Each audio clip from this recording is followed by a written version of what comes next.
Hello and welcome to the Jake Gilbert Show, your chance to hear the thoughts and comments of the head football coach of the Little Giant program. And Coach, we get a chance to chat this week after a good conference win, opening conference season last Saturday at the College of Wooster, a 34-7 victory for the Little Giants.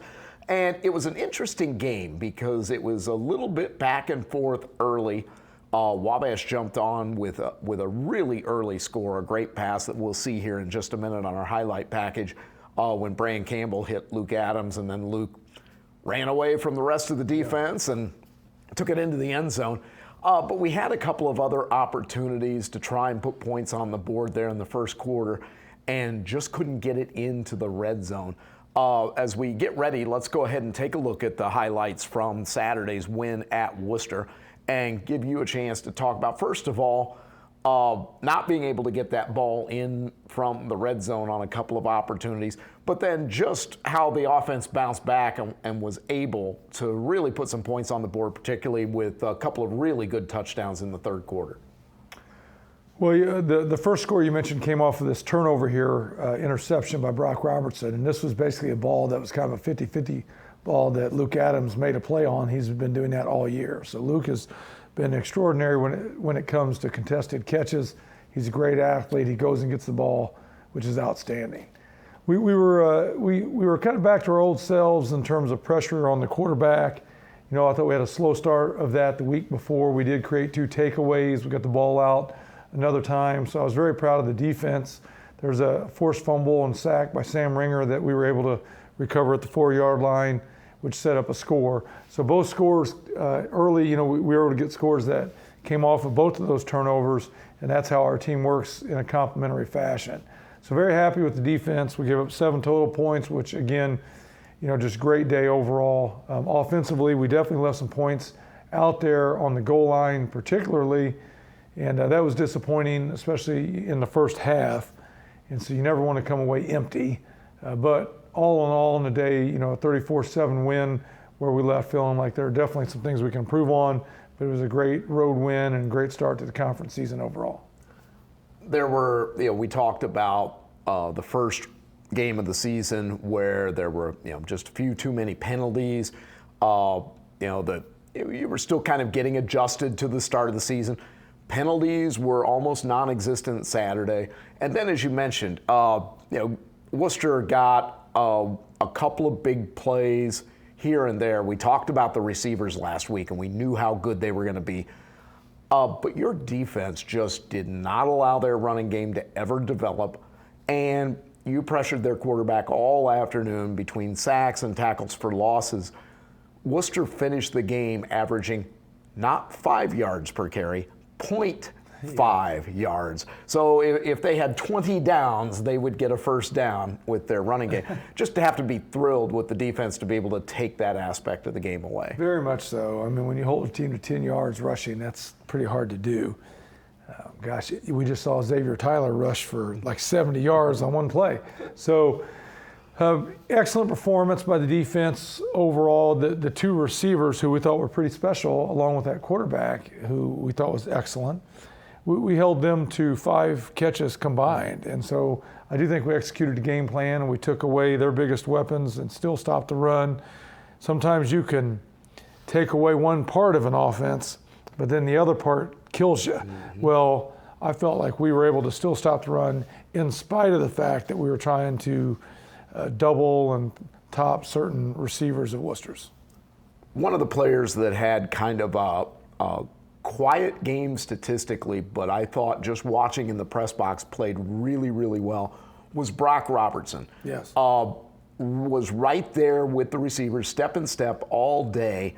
And I think Wooster was picking up on that as well, because I think they went away from the receiver that he was defending in the second half. Can you just talk about his effort on Saturday? Again, didn't have, you know, numbers that were noticeable, but I think a lot of that is because of the coverage he was providing. Well, I still think he may have led us in tackles. He's leading us in tackles on the season, or maybe he was second, but Brock had a great game. He was player of the game for us.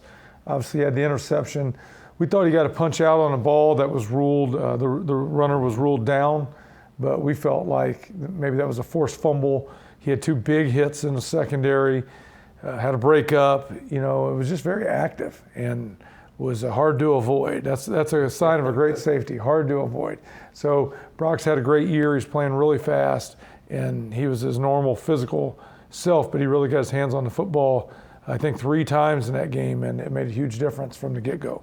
Special teams, you get another blocked punt. You're now tied for the lead in the nation in blocked punts, and it was Connor Grimes for the second time. I saw Connor earlier this week, and I joked with him. I noticed after he got the block, he suddenly had 2 guys on him at the line of scrimmage on all special teams plays. I mean, what has allowed that group to just be able to provide that kind of pressure that teams really have to account for that front line on punts? We're very aggressive, obviously, and I think if you block a punt, your chances of winning a game go way up. And we've blocked a punt in every varsity and JV game this year, except for 1. And we've had a couple other tips in there. Gage Gully got his hands on a punt Saturday as well. So part of it's our attitude. I think Coach Ferner's doing a phenomenal job as our special teams coordinator. So I really think we're elevating all of our special teams. Tom's doing a great job as a coach and leading that outfit. He's doing a great job helping me defensively. He's really standing out as a right-hand guy for me. But that's his unit, the special teams, and he deserves a lot of credit for that.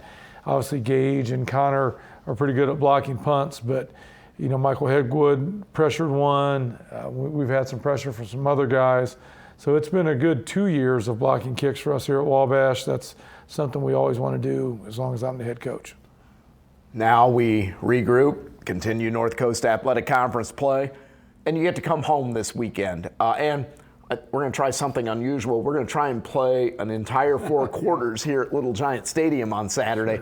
But homecoming, the Denison Big Red coming to Crawfordsville.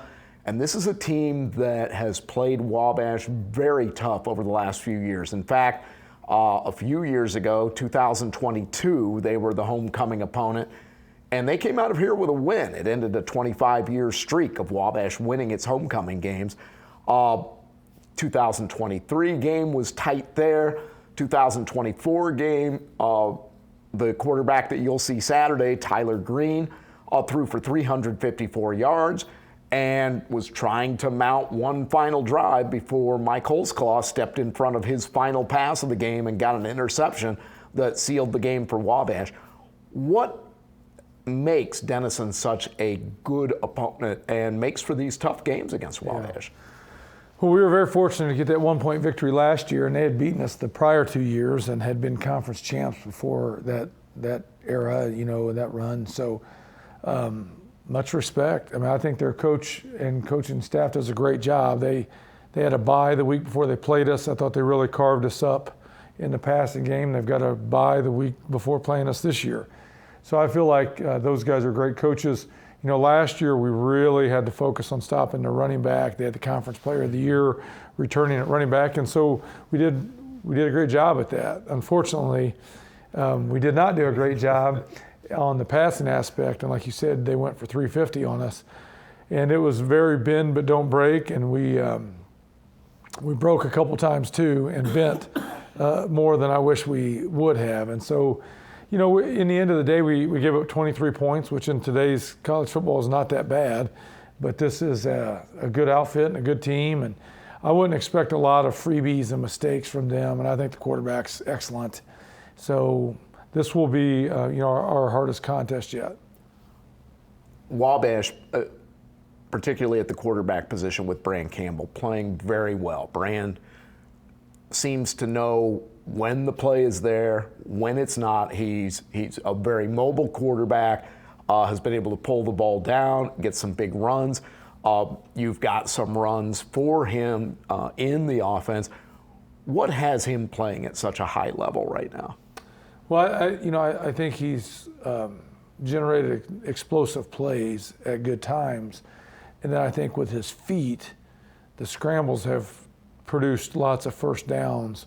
So that's not necessarily, always a sustainable model, but he's been very timely with the scrambles, and so that's been tremendous. So, the the explosive play element and just getting the ball out on time accurately is the number one thing a quarterback can do to really make an offense score at a high clip. And we are scoring at a high clip, and he deserves a lot of that credit. We talked about the running back position being dangerous for Wabash this year with 4 really talented individuals that can play in that role.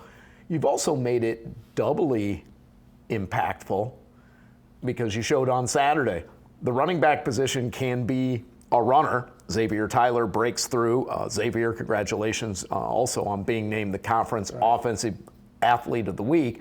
But he breaks through the line for that big 70-yard run and had some other really good runs in that game as he goes over 2,000 yards for his career. But then you use Cole Dickerson out of the backfield on back-to-back plays, 2 back-to-back wheel routes, and I don't think there was a defender within 5 yards of him on either play as he took one for a big gain, and then you went right back to it and got the touchdown on it. So, and he had a rushing touchdown as well. So how does that help this offense as well to have that kind of talent in the backfield that you've got 4 guys that can run the ball well, but then you've also got the capability of throwing to the back out of the backfield? Yeah, they all have different skill sets. They all can do multiple things, but yet have a little bit different skill sets. Last year, Javon was, I thought, a very good third down back in terms of blocking and catching the ball out of the backfield. He's a good zone runner, in my opinion. I kind of feel like Cole can do kind of anything, really. I just think he's a little bit bigger target and fast enough, but then also big and strong enough. So I think he can just do a lot of things for you, block, catch. And then, Xavier has been who he is. I mean, the conference's leading rusher. The 70-yarder was great, but Xavier can make a 4-yard run into a 6-yard run and a 3-yard run into a 5-yard run over and over and over. He kind of churning, spinning, low pad level. And I think he gets whatever there is to get there. And then Connor Grimes had a little bit of a sore groin, so he didn't get any clock on Saturday outside of special teams. But we look forward to getting him back. He's obviously just very explosive. But we've just got a diverse skill set and group there, and we're happy to have them, and we can use them in multiple ways, and that's hard for a defense to prepare for. Question I ask every year, and this is your first year, you'll get this question. How does homecoming affect your football team positively? And what are some distractions that you worry about a little bit as a head coach coming into this Saturday's game? Yeah, it's a good question. I don't generally see as many positives probably, but since I love Wabash, I love those traditions. And so I wouldn't change it. If you're asking me, is this good for your football team's preparation, chapel sing and the like, no, it is not. But again, since I love Wabash, I love all things, including all these crazy traditions. I love for our guys to get to play in front of a crowd where, the tailgating sold out weeks ago. And that's pretty amazing to be able to play in front of a crowd like this. So those are definitely positives. And we want to honor and represent our alumni base in a winning way out there, of course. And then the challenges, there's chapel singing takes a lot of practice. A lot of that practice happens late at night. There's a lot of energy that pours into homecoming this week. When we recruit, sometimes the guy will say, well, I got to go to the homecoming dance. I can't come to the game. So, well, we don't worry about that here. But we have a different set of opportunities and activities here, chapel sing being the biggest. So excited for our freshmen to experience that. That's always such a fun part. But once that's over, hopefully we can get back to let's beat Denison. And that game, because of the homecoming activities that take place on Saturday, beginning with the Barney Hollett Awards Chapel that'll take place that morning. Some other activities as well. Kickoff, as always, with homecoming pushed back to 2 o'clock. We'll start things off on the live stream, I should say, with this show, and then Jim Amadon and Steve Hoffman will take you through all the play-by-play and color commentary of the Wabash versus Denison game. Look for this show to air starting at about 1:35 or 1:40 p.m. and then kickoff at 2 o'clock. There are still tickets available for Saturday's game. You can go to wabashtickets.com to get those tickets. As Coach mentioned, no tailgating spots available, so you're parking on your own. But you still can come to the game, and if not, watch it online. All of the links are available on the Wabash College Sports website. Coach, thanks for your time, and best of luck this weekend. Thank you. Wabash always fights. You've been watching The Jake Gilbert Show, your chance to hear the thoughts and comments of the head football coach of the Little Giant program. We'll talk to you next week.